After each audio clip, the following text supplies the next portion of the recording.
देखिए 105 में जो मुख्य पहलू था वही आपका अटैक एक करना है। 105 में ये था कि संपत्ति के विरुद्ध प्राइवेट प्रतिरक्षा यानी कि प्रॉपर्टी के अगेंस्ट में जो प्राइवेट डिफेंस है यानी कि संपत्ति की रक्षा करने का जो राइट या अधिकार है वह कब प्रारंभ होता है, उसका स्टार्ट कब होगा, बिगिनिंग उसकी कब होगी, कब तक बना रहेगा और कब द एंड हो जाएगा। तो इसी को कोरिलेट करके आपका शरीर पर भी पढ़ना है कि शरीर की प्राइवेट प्रतिरक्षा का अधिकार कब शुरू होगा, कब तक बना रहेगा, कब द एंड हो जाएगा। 100 आपका 2 बताती थी, 102 धारा बताती थी।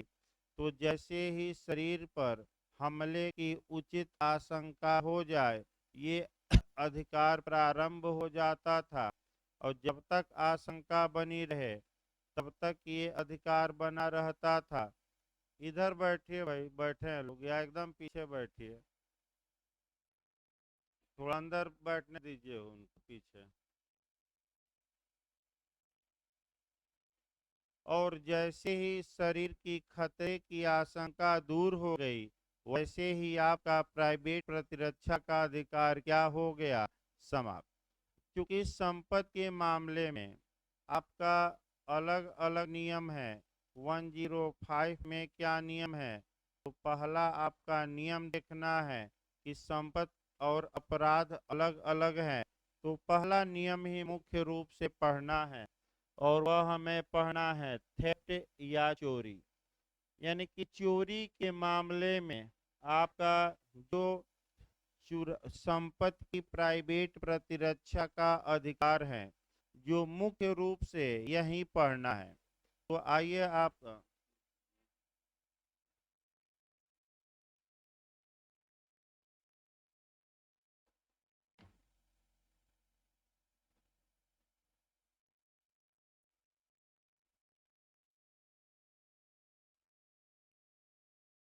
एक बार फिर एक भाई निकाल लीजिए या किताब जो भी आप लोग रखे हैं, फिर एक बार इसको तोड़ा जाए बेरेक को। देखिए आपका संपत्ति की प्राइवेट प्रतिरक्षा का अधिकार चोरी के विरुद्ध अपराधी के संपत्ति सहित पहुंच से बाहर हो जाने तक। यानी कि पहला ये आया कि जो अपराधी हैं वह संपत्ति सहित पहुंच से क्या हो गया, बाहर। तो जैसे ही वह पहुंच से बाहर हुआ वैसे ही आपका अधिकार समाप्त हो गया। दूसरा आपका इसमें कहा जा रहा है कि लोक प्राधिकारियों की सहायता अभिप्राप्त कर लेने पर, यानी कि कुल मिलाकर पब्लिक अथॉरिटी, यानी कि जब आपको पुलिस की सहायता क्या हो गई, प्राप्त हो गई, तो आपका जो चोरी के विरुद्ध आपका माने संपत्ति का जो प्राइवेट प्रतिरक्षा का अधिकार है वह अधिकार द इंड हो जाएगा, यानी कि समाप्त हो जाएगा। और सबसे महत्वपूर्ण आपका जो अधिकार है और उसी पर अटैक करना है जो तीसरा कहा जा रहा है, संपत्ति प्रत्युद्धरण हो जाने तक, यानी कि रिकवर हो जाने तक, प्रॉपर्टी के यानी कि संपत्ति मिल जाने तक, या प्रत्युद्धरण का मतलब संपत्ति की वापसी तक। यानी कि प्रत्युद्धरण का मतलब क्या हुआ, जब तक कि प्रॉपर्टी आपको क्या न मिल जाए वापस। अब तीनों पर एक एक उदाहरण देखना है और उदाहरण में जो बातें आपको ध्यान में रखनी है वह बात आपका कह सकते हैं। जो ये उदाहरण में जो बात आपको ध्यान में रखनी है वो तीसरे खंड में ही ध्यान में रखनी है। तो पहला पर उदाहरण देखिए भाई एक आपका, तब दूसरे पर, और तब आपका तीसरे पर चला जाए।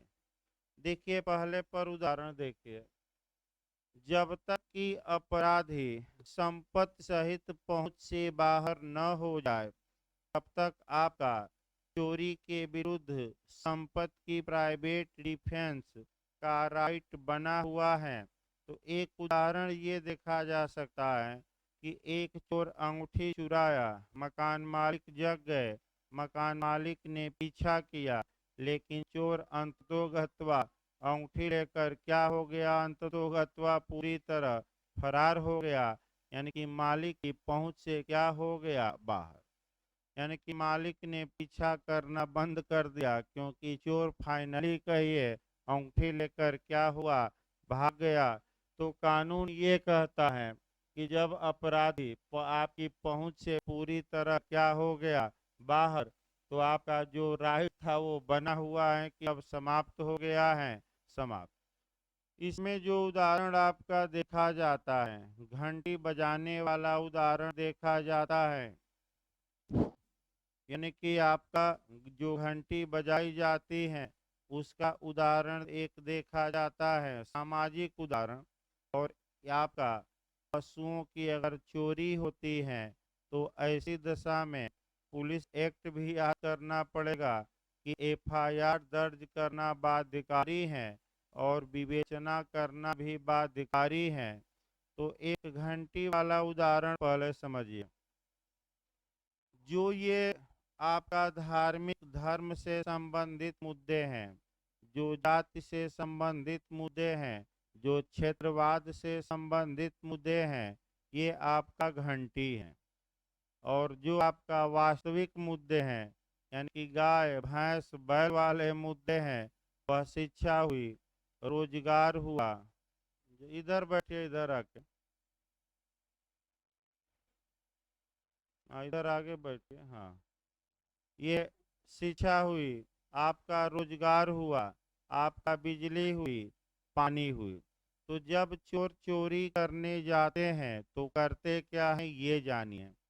सबसे पहले वो भैंस की जो गले में घंटी लगी रहती है, उस घंटी को एक चोर काटता है और पूरब दिशा में मान के चलिए लेकर आपका घंटी बजाते हुए जाता है। गांव के लोग जानते हैं कि आपका चोर भैंस लेकर पूरब की ओर जा रहे हैं, तो वास्तव में वो केवल भरमाने के लिए हैं। और पूरे गांव के लोग लाठी बल्लम फंसा लेकर आपका उस घंटी की आवाज की ओर दौड़ते हैं, जबकि वास्तविक भैंस किधर जा रही हैं, पश्चिम।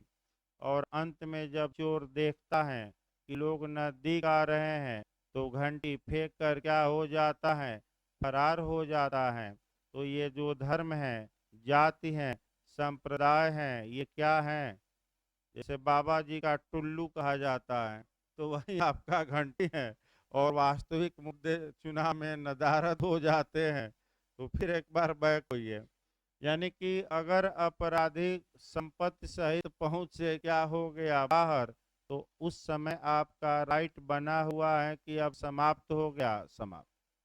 दूसरा, जब तक कि आपको लोक प्राधिकारियों की सहायता प्राप्त न हो जाए, यानी कि इसका मतलब ये हुआ आपका सामान्य भाषा में कि अगर चोरी के विरुद्ध आपको पुलिस की सहायता प्राप्त हो चुकी है, तब आपको प्राइवेट प्रतिरक्षा का अधिकार नहीं है, क्योंकि आपकी संपत्ति को जब्त करना, आपको वापस दिलवाना और चोरों को पकड़ना ये पुलिस का कार्य है। और आपको पुलिस की सहायता क्या हो चुकी है, उपलब्ध। तब आपका प्राइवेट प्रतिरक्षा का अधिकार बना हुआ है कि समाप्त हो गया, समाप्त हो गया। तीसरा खंड ही विवादित है, पहले और तीसरे खंड में टकराव भी है, और यही आपको मुख्य रूप से देखना है। तीसरा क्लाज ये कहता है कि जब तक कि इस प्रॉपर्टी रिकवर न हो जाए, जब तक कि संपत्ति वापस न हो जाए, या जब तक कि चोरी गई संपत्ति की पुनः प्राप्ति न हो जाए, तब तक आपका ये अधिकार बना रहेगा। तो दोनों खंड को देखिए। पहला खंड ये कहता है कि जब अपराधी संपत्ति लेकर पहुंच से क्या हो गया, बाहर, तो आपका ये राइट क्या हो गया, समाप्त। और तीसरा ये कहता है कि तब तक आपका राइट बना रहेगा जब तक कि प्रॉपर्टी रिकवर न हो जाए। तो इस पर एक उदाहरण देखना है, विभिन्न उच्च न्यायालयों की राय देखनी है, और अंत में उच्चतम न्यायालय का फैसला देखना। यही केस आपको याद रखना है। आपका देखिए, एक उदाहरण हम बनाते हैं तब केस बताते हैं। वही केस आपका मुख्य रूप से याद भी करना है इस पर। मान लीजिए एक चोर चोरी किया और मालिक ने पीछा किया। चोर आपका घड़ी लेकर फरार हो गया, पहुंच के बाहर हो गया। 10 दिन बाद वह चोर मालिक को एक मार्केट में मिलता है। तो क्या मालिक अपना घड़ी पुनः प्राप्ति के लिए चोर से छीन सकता है कि नहीं? यानी कि मालिक को आपका प्राइवेट प्रतिरक्षा का अधिकार इस मामले में उपलब्ध अब होगा कि नहीं? इस बारे में जो ये पहुंच से बाहर हो गया और संपत्ति जब तक रिकवर न हो जाए, इन दोनों में टकराव होता है और तमाम उच्च न्यायालय भिन्न भिन्न निर्णय दिए। कुछ उच्च न्यायालय कहते थे कि पुनर्जीवित ये अधिकार नहीं होगा, क्योंकि एक बार संपत्ति लेकर चोर पूरी तरह क्या हो गया, बाहर। और कुछ कहते थे कि जब तक इस संपत्ति न मिल जाए तब तक आपका अधिकार क्या रहेगा, बना रहेगा। उच्चतम न्यायालय ने आपका वही केस याद करना है, Ram Swaroop versus state, case याद करिएगा 105 पर।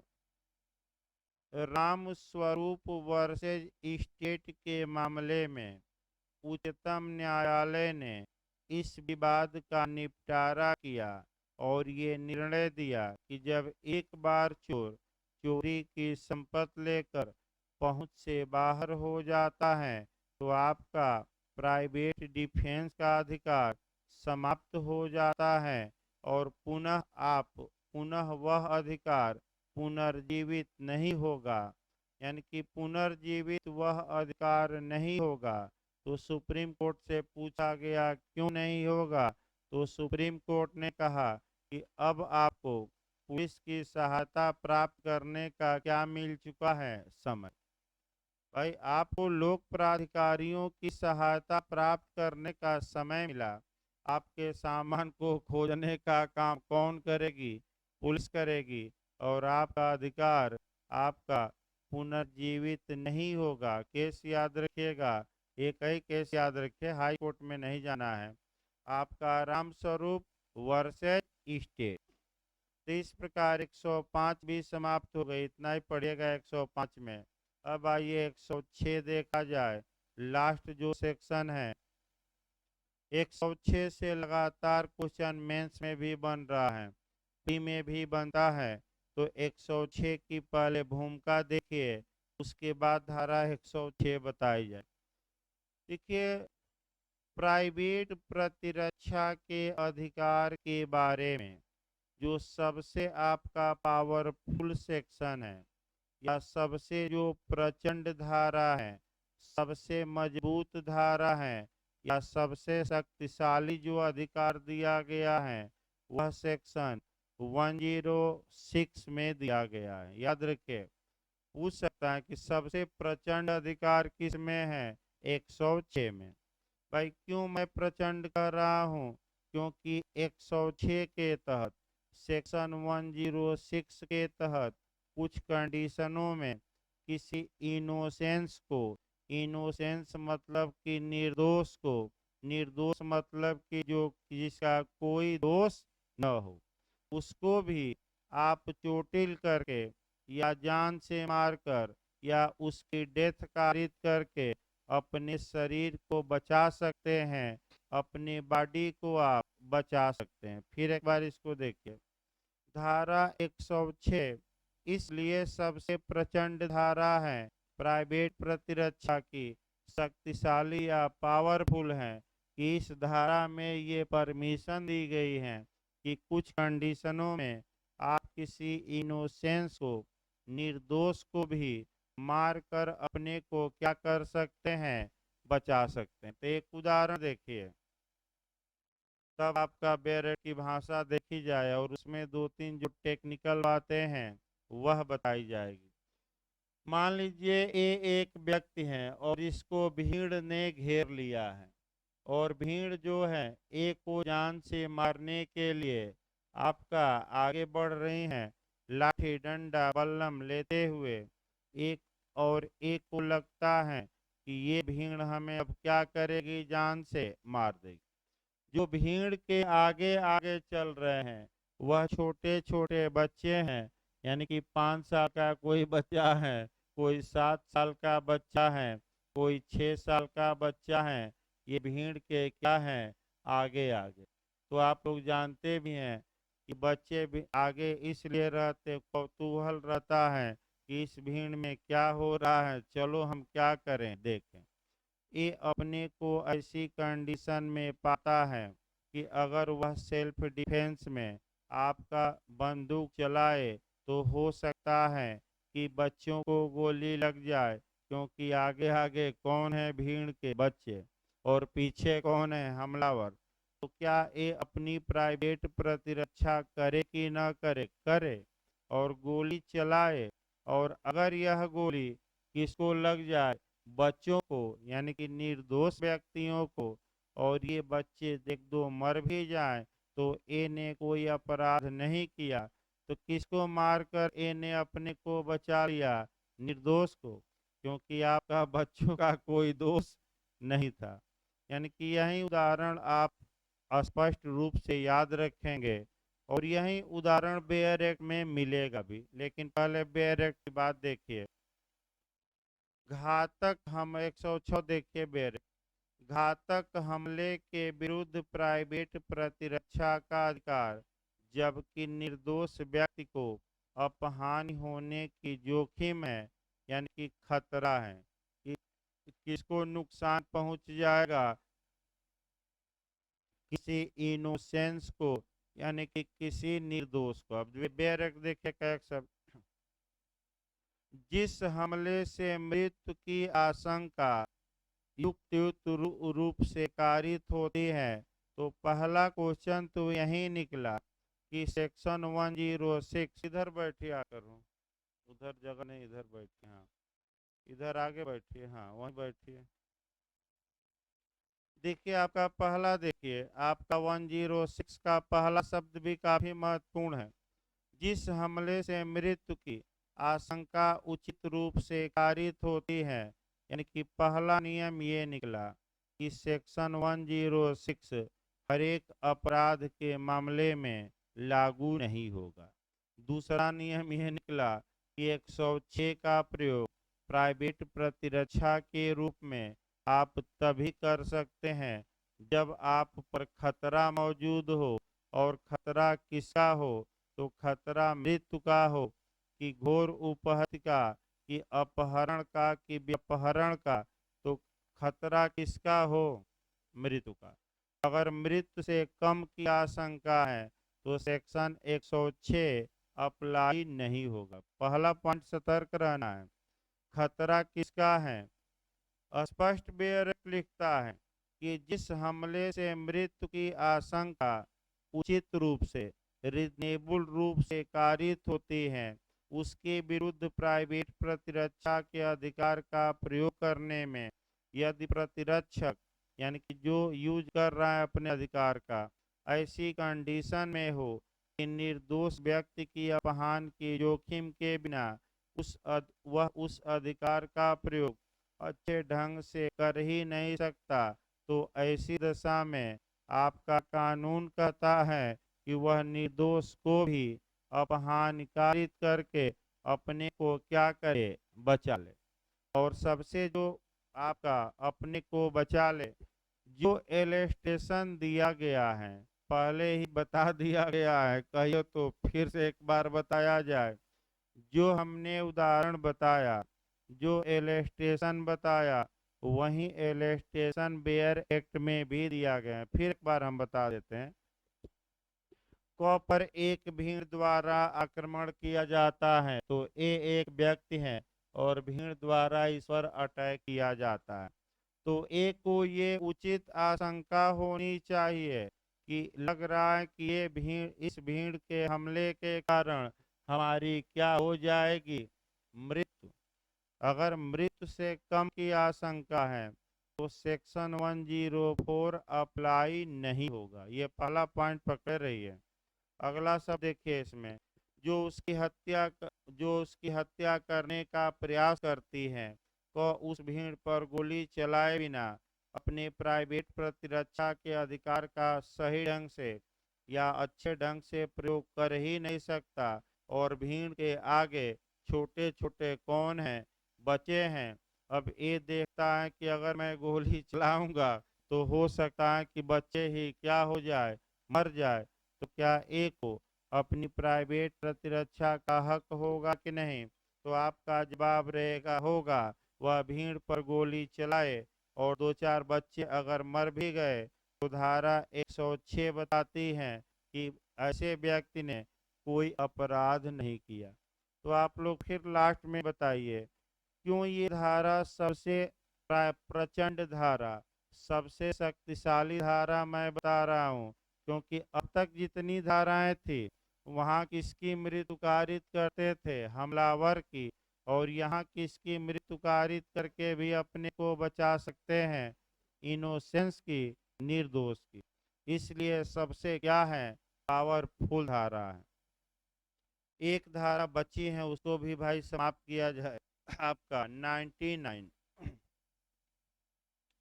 निकाल लीजिए, एक सेक्शन इधर बचा है, उसके बाद से आपका आगे बढ़ा जाए भाई। 99 सेक्शन निकाल लीजिए। पहले इसकी भूमिका बांधिए और तब आपका और चीजें बताई जाए। देखिए आपका कैसे कैसे आपका क्वेश्चन इसमें बनता है। पहला क्वेश्चन मेंस में बनता है कि प्राइवेट प्रतिरक्षा की सीमाओं का उल्लेख करिए, यानी कि किन कब आपको प्राइवेट प्रतिरक्षा का अधिकार नहीं होगा, या उसकी लिमिटेशन क्या है, परिसीमा क्या है, सीमा क्या है। ये भी मेंस में आ चुका है। दूसरा जो क्वेश्चन बनता है कि उन परिस्थितियों का उल्लेख करिए जिसमें प्राइवेट प्रतिरक्षा का अधिकार उपलब्ध नहीं होता, दूसरा कंडीशन। तीसरा जो क्वेश्चन आपका यूपीएपीओ मेंस में भी बना था, वह आपका एक चोर वाला बना था, यानी कि जो हमलावर हैं, जो दोष करता है, यानी कि जो अपराधी हैं, क्या उसे प्राइवेट प्रतिरक्षा का अधिकार होगा कि नहीं? तो आपका नहीं होगा। तो अब कैसे नहीं होगा? और इसके लिए आपका एक एक बिंदुओं पर चला जाए, और ये बिंदु जो है आपका 99 से शुरू किया जाए। उसके बाद हम लिस्ट बनाएंगे, वह लिस्ट भी 6-7 याद रखनी पड़ेगी। और अंत में आपका जो उदाहरण आपका चोर वाला आया था वो भी गौर करना है। तो आइए देखा जाए भाई आपका। देखिए प्राइवेट प्रतिरक्षा का जो ये अधिकार है 96 से लेकर 106 तक में, ये सही बात है। ये बहुत सशक्त अधिकार हैं, आपका कह सकते हैं मजबूत अधिकार हैं आपका। और ये शरीर को भी बचाने का अधिकार है, यानी कि बॉडी को भी और प्रॉपर्टी को भी। लेकिन अगर किसी भी अधिकार को अनकंट्रोल कर दिया जाए, अनियंत्रित कर दिया जाए, बिना सीमा के छोड़ दिया जाए, तो ये देखने में आता है कि लोग उसका मिसयूज ज़्यादा करते हैं। और ऐसी दशा में जब आईपीसी लॉर्ड मैकाले बना रहा था तो ये बता दिया कि आप अपने शरीर और दूसरों के शरीर, स्वयं की संपत्ति और दूसरों की संपत्ति रक्षा करिए, डिफेंस करिए, लेकिन एक सीमा में रहकर करिए, और उस सीमा का आप क्या करिए, पालन। और वह जो लिमिटेशन है, परिसीमा है, वह किस सेक्शन में बताई गई है? 99। इसको थोड़ा दूसरी जगह से एक बार कोरिलेट किया जाए और तब 99 शुरू किया जाए। और कैसे? अभी 99 शुरू करने से पहले सर हेनरी मेन का कोटेशन हमें देखना पड़ेगा। सर हेनरी मेन 4 बातें बताते हैं और फिर उन 4 बातों को हम बताएंगे। और 99 में वे बातें क्या की गई हैं ऐड की गई हैं, समाहित की गई हैं। तो सर हेनरी मेन का कोटेशन भी याद करना पड़ेगा। अब देखिए इसको आगे बढ़ाया जाए।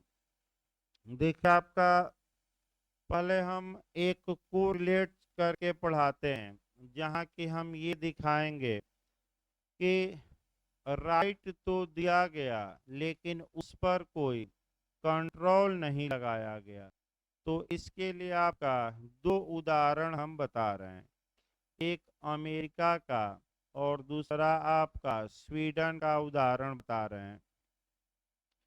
अमेरिका जब आज़ाद हुआ तो ऐसी दशा में आपका वह लोगों को अपने लिखित संविधान में फंडामेंटल राइट दिया, और चूंकि त्रस्त थे लोग तो लोगों ने सोचा कि आपका मूल अधिकार वहाँ की संविधान सभा ने सोचा कि लोगों को फंडामेंटल राइट दिया जाए, लेकिन एक काम भूल गए संविधान निर्माता कि उस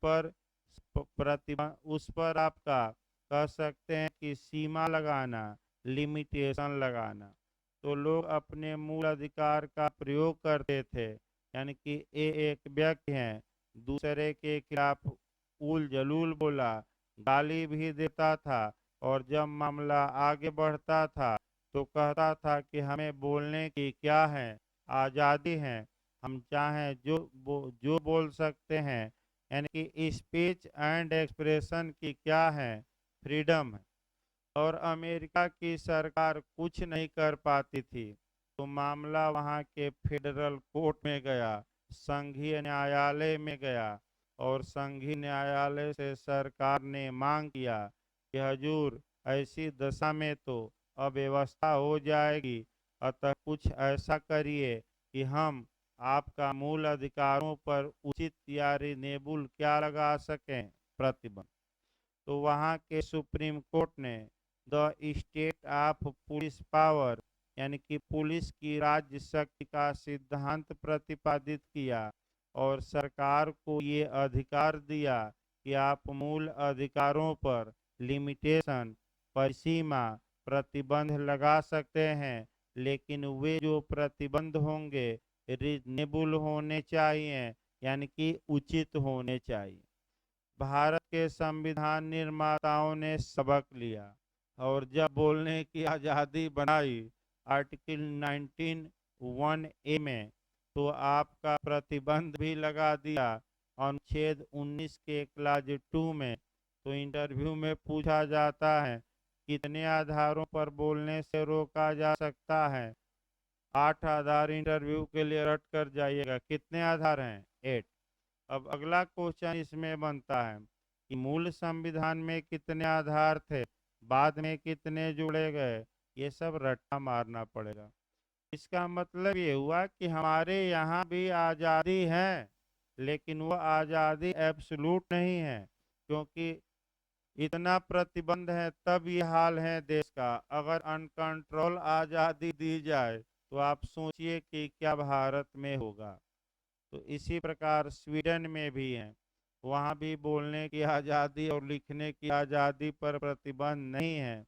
तो एक व्यक्ति पैगंबर मोहम्मद साहब का चित्र बना दिया था, पूरे विश्व में हंगामा हुआ, लेकिन स्वीडन की सरकार उसके खिलाफ कोई एक्शन नहीं ले पाई, और कही कि हमारे यहाँ अभिव्यक्ति की आज़ादी है, कोई कानून ही नहीं है कि हम रोक सकें। अतः इसी प्रकार अगर प्राइवेट प्रतिरक्षा की सीमा न लगाई जाए और अनकंट्रोल अधिकार दे दिया जाए, तो तमाम दिक्कतें होंगी, तमाम समस्याएं होंगी, और लोग अपने अधिकार का क्या करेंगे, हमेशा दुरुपयोग करेंगे। अतः कानून में प्राइवेट प्रतिरक्षा के अधिकार पर सीमा लगाई है, और वह सीमा 99 में है, और 99 की जो सीमा है ये सभी प्राइवेट प्रतिरक्षा के सेक्शनों में समाहित है, यानी कि 96 से लेकर 106 तक में जब भी कोई व्यक्ति स्वयं की संपत्ति, अन्यों की संपत्ति, स्वयं के शरीर, अन्यों के शरीर के लिए प्राइवेट प्रतिरक्षा का यूज करे, तो उसे हमेशा किस सेक्शन की सीमा का पालन करना पड़ेगा? 99। 99 का जो आपका ज़्यादातर बातें हैं वह सर हेनरी मेन के कोटेशन पर आधारित हैं।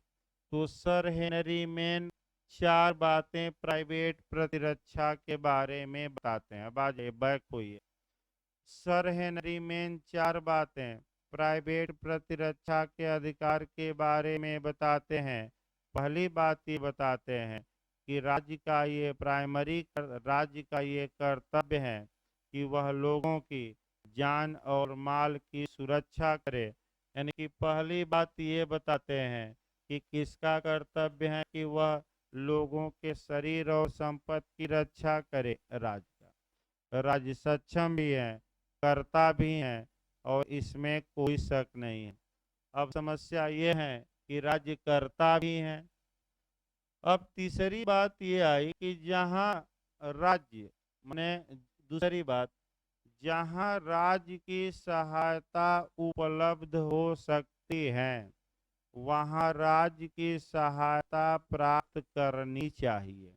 यानी कि जहाँ आपकी संपत्ति और शरीर की सुरक्षा के लिए पुलिस की हेल्प मिल सकती है वहाँ आप पुलिस की सहायता लीजिए और ये लीजिए। लेकिन और जहां आपको पुलिस की सहायता नहीं मिल सकती तो सर हेनरी मेन कहते हैं वहां आप प्राइवेट प्रतिरक्षा के अधिकार का क्या करिए? प्रयोग करिए। तो पहला कर्तव्य किसका है? सुरक्षा का, राज्य का। राज्य से आप क्या मांगिए? मिल सकती हैं तो सहायता। राज्य से सहायता न मिले तो आप स्वयं के शरीर माने आप प्राइवेट प्रतिरक्षा का क्या करिए? प्रयोग करिए। लेकिन लास्ट वाला लेकिन खतरनाक है। कारित और निवारित अपहानि में एक अनुपात होना चाहिए। अब इसका मतलब बताया जाएगा। यानी कि जितना आप डैमेज कर रहे हैं और जिस डैमेज को बचाने के लिए कर रहे हैं उसमें एक क्या होना चाहिए? आपका अनुपात होना चाहिए। यानी कि इसका मतलब कि उतना ही बल का प्रयोग करिए जितना कि आपको अपने को बचाने के लिए क्या है? आवश्यक। आप अपनी सीमा का वायलेशन न करिए। इसका मतलब आगे बताया जाएगा। 2-3 केस पूछे जाते हैं। एक जयदेव का केस है, एक अमजद खां का केस है और आपका तराजू भी बताना पड़ेगा। तो आइए 99 शुरू किया जाए, तब भाई डिटेल में चलेगा। लेकिन मेन के कोटेशन पर ही ज़्यादातर ये क्या रहेगा? आधारित। आइए 99 का बैरक शुरू किया जाए। देखिए, जहाँ तक 99 की बात है, जब भी आप 99 पढ़िए तो पैराग्राफ को भी ध्यान में रखकर पढ़ना है। यानी कि कैसे आप घर पर पढ़ते समय आप पढ़ेंगे। तो देखिए पैराग्राफ आज कैसे आप तोड़ेंगे। जो प्रथम पैराग्राफ है इसको स्पष्टीकरण, जब भी प्रथम पैराग्राफ पढ़िएगा तो एक्सप्लेनेशन नंबर फर्स्ट तुरंत पढ़िएगा। इसका स्पष्टीकरण कौन सा? 1। जब धारा 99 का सेकंड पैराग्राफ पढ़िएगा तो स्पष्टीकरण कौन पढ़ना है? सेकंड। और जब आप आपका थर्ड पैराग्राफ पढ़ेंगे और फोर्थ पैराग्राफ पढ़ेंगे तो सर हेनरी मेन के कोटेशन को दिमाग में रखेंगे और जो थर्ड और फोर्थ पैराग्राफ हैं वह शुद्ध रूप से किसके कोटेशन पर आधारित हैं? तो सर हेनरी में। अब आइए शब्द से शुरू किया जाए तब आगे बढ़ा जाए। भाई थोड़ा कठिन जरूर है, प्रयास करिए भाई एक एक शब्दों को देखने का। देखिए 99 आपका कार्य जिसके विरुद्ध प्राइवेट प्रतिरक्षा का कोई अधिकार नहीं है। यानी कि किन कार्यों के विरुद्ध प्राइवेट प्रतिरक्षा का हक नहीं होगा, अर्थात प्राइवेट प्रतिरक्षा पर लिमिटेशन लगाया गया है, कुछ सीमा लगाई गई है तो वह सीमा किस सेक्शन में है? 99। देखिए पहला, यदि कोई कार्य जिससे मृत्यु या घोर उपहत की आशंका उचित रूप से कारित नहीं होती, गुड फेथ या सद्भावना में अपने पदाभास में यानी ऑन ड्यूटी कार्य करते हुए लोक सेवक द्वारा किया जाता है या किए जाने का प्रयास किया जाता है, तो उस कार्य के विरुद्ध प्राइवेट प्रतिरक्षा का कोई अधिकार नहीं है, चाहे वह कार्य विधि के अनुसार सर्वथा न्यायानुमत न भी हो। इसको बेयर एक्ट को तोड़ा जाए। आपका बेयर एक्ट ये कहता है कि अगर कोई एक्ट किया जा रहा है और कोई एक्ट आपका पब्लिक सर्वेंट द्वारा किया जा रहा है, लोक सेवक द्वारा किया जा रहा है। अब समस्या ये आई कि भाई लोक सेवक किसे माना जाएगा? तो लोक सेवक उसे माना जाएगा जिसकी परिभाषा सेक्शन 21 आईपीसी में दी गई है।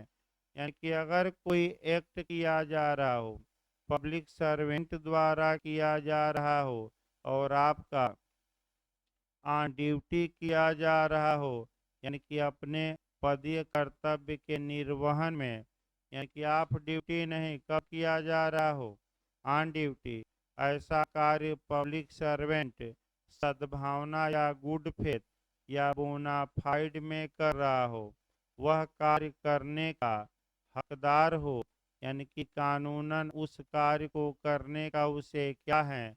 हक है। तो ऐसी दशा में आपको ऐसे लोक सेवक के विरुद्ध प्राइवेट प्रतिरक्षा का अधिकार होगा कि नहीं? नहीं होगा। लेकिन ऐसे लोक सेवक के विरुद्ध कब आपको प्राइवेट प्रतिरक्षा का अधिकार होगा? यदि आपको उसके कार्य से मृत्यु या घोर उपहत की क्या हो? आशंका। देखिए थोड़ा बहुत कहीं कंसेप्ट दिख रहा है, हल्का सा आदमी पढ़ा था, लेकिन फिर भी एक बार मैं बता दूं कि हल्का हल्का सा कहीं मिस हो रहा है। तो भाई ज़बरदस्ती हम नहीं पढ़ा पाएंगे, आपका ये कल फिर पढ़ाएंगे। मैं आदमी तैयार किया था, लेकिन कहीं ना कहीं दिमाग से वो बातें, दो चार बातें जो टेक्निकल हैं, स्लिप कर गई। तो आगे देख लिया जाए आपका, मैंने सामान्य देख लीजिए, तब आपका सीआरपीसी चला जाए, फिर कल हम बताएंगे 99। आपका पहला खंड ये कहता है लोक सेवक, दूसरा खंड ये है कि लोक सेवक की के प्राधिकार के अधीन कोई अन्य व्यक्ति कार्य करे। तीसरा आपका ये है कि जहां राज्य की सहायता उपलब्ध हो, वहां प्राइवेट प्रतिरक्षा का कोई हक नहीं है। और चौथा, आप प्राइवेट प्रतिरक्षा में उतने ही बल का प्रयोग करिए जितना कि आपको डिफेंस के लिए क्या हो? आवश्यक। तो जो तीसरा और चौथा पैराग्राफ है, ये किसके कोटेशन पर आधारित है? सर हेनरी में। बस थोड़ा रेस्ट ले लीजिए, आज पहले ब्रेक दिया जा रहा है, इस सेक्शन को फिर कल बताया जाएगा। काफ़ी कठिन है थोड़ा, 99 आपका कठिन है। आप भाई इससे अच्छा ये है कि कल ही बताया जाए इसको।